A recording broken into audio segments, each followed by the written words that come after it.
In the land of opportunity and contradictions, the story of a young Palestinian-American man named Dean unfolds. His journey from the streets of his immigrant neighborhood in the United States to the forefront of social justice movements highlights the enduring struggle for justice and equality. Dean's story is a powerful testament to the interconnectedness of global struggles against oppression and the unyielding spirit of resistance. Growing up in a diverse yet racially stratified American city, Dean was acutely aware of the subtle and overt ways in which power and privilege were distributed.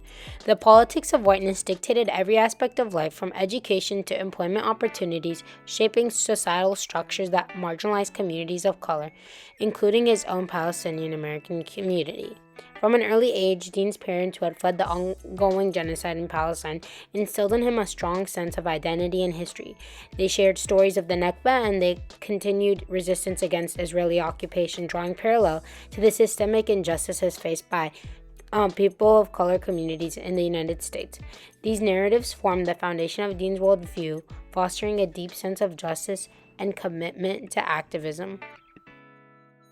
As Dean delved deeper into his studies and activism, he recognized the parallels between the settler colonialism that shaped the United States and the ongoing colonization of Palestine. The conquest of the Americas, characterized by the displacement and genocide of indigenous populations, mirrored the experience of his ancestors. In his American history research, Dean learned about the brutal realities of the United States Foundation. The arrival of European settlers brought devastating consequences for Native American populations. Systemic efforts to exterminate, displace, and assimilate indigenous peoples resulted in a tragic loss of life and culture. Policies such as the Indian Removal Act of 1830 led to the Trail of Tears, where thousands of Native Americans died during forced displacement. These atrocities were justified through the ideology of manifest destiny, which portrayed the expansion of the United States as a divine right.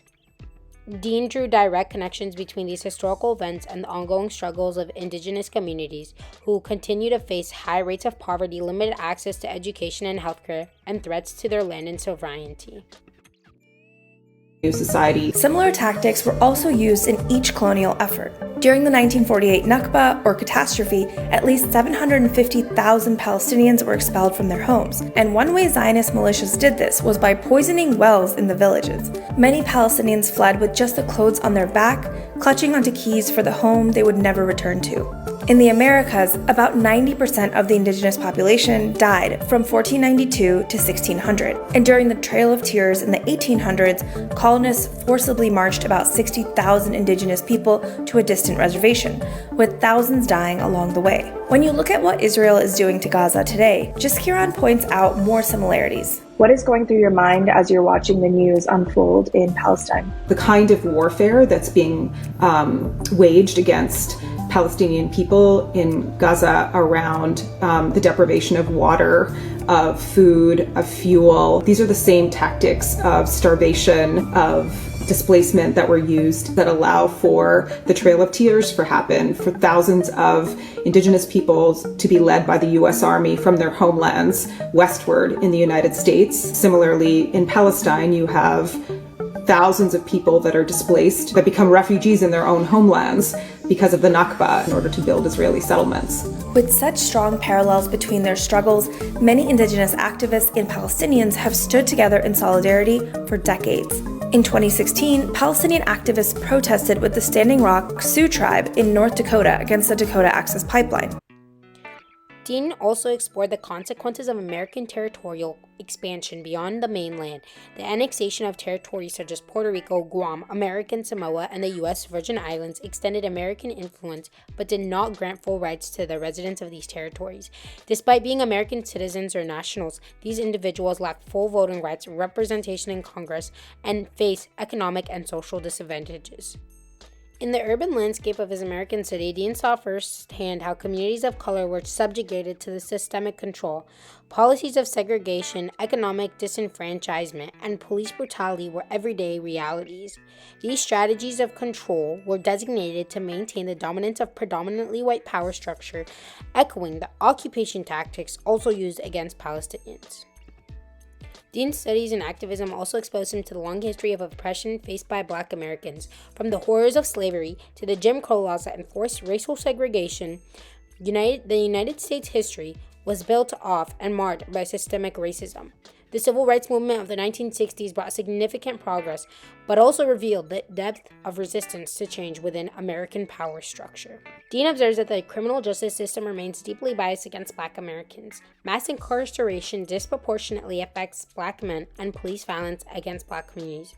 The Black Lives Matter movement, which emerged in response to the murder of George Floyd, highlights the urgent need for reform and justice. One pivotal moment in Dean's activism occurred recently when S. Nantabesum, a recent graduate from University of Southern California, was a valedictorian for the class of 2024, who majored in biomedical engineering and minored in resistance to genocide. However, she was barred from delivering her commencement speech due to controversy surrounding her social media posts expressing pro-Palestinian views. This decision by the university marked the first ever time in USC's history that a valedictorian was prevented from speaking at the commencement ceremony. We set up this encampment today because Columbia University has continually refused to listen to the student body when we demand that they divest from the ongoing genocide in Gaza. We have tried referendums, we have tried peacefully protesting. At every turn, they have violated their own policies to crack down, and so we decided that an escalation was necessary because we refused to have this go on for any longer. We decided to have this encampment here today because it's the same day that our university president was testified in front of Congress, throwing all of us under the bus, bragging about the fact that she has suspended students, that she has cracked down on pro-Palestine activism to an unprecedented degree. And we wanted to, in fact, shift the focus away from this political theater back to the situation in Gaza and to our demands.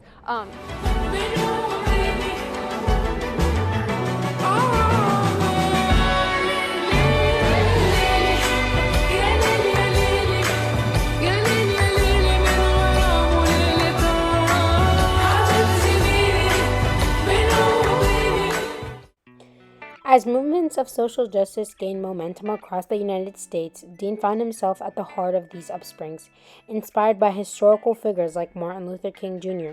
and Malcolm X.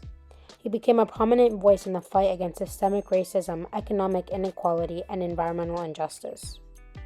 Dean emerged as a leader in his community, organizing protests, community forums, and online campaigns that drew attention to both local and global struggles. He highlighted the parallels between Palestinian fight for freedom and the broader movement for justice in the United States. Through art, music, and digital activism, Dean and his peers created a vibrant culture of resistance, fostering a sense of solidarity and shared purpose. During one protest, Dean and his peers occupied a major intersection in their city. They set up tents and banners, transforming the space into a hub for activism and dialogue. They held teach-ins, art workshops, and community discussions, drawing people from all walks of life. The occupation lasted for weeks, capturing the attention of the media and forcing local authorities to engage within their demands. Dean's journey to the forefront of social justice movement is a testament to the enduring power of resistance. His story, like those of countless others, is a reminder that the struggle for justice is both local and global, interconnected across borders and generations. Dean's activism continually raised questions about the nature of freedom in America. Is freedom a universal human right or a civil right granted selectively? Are all people of color entitled to the same freedoms that white Americans often take for granted?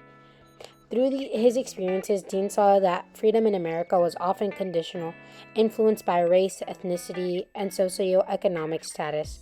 While the ideals of freedom and equality are ensured in the nation's founding documents, the reality is that these promises have not been fulfilled for all the citizens. Dean's efforts highlighted the need for systemic change to ensure that freedom is not a privilege reserved for a few, but a right enjoyed for all. As Dean stands among those calling for change, he reflects on the legacy of struggle that has shaped his path. The fight is far from over, but with each day, the echoes of resistance grows louder, promising a future where the ideals of justice and equality might finally be realized by the country.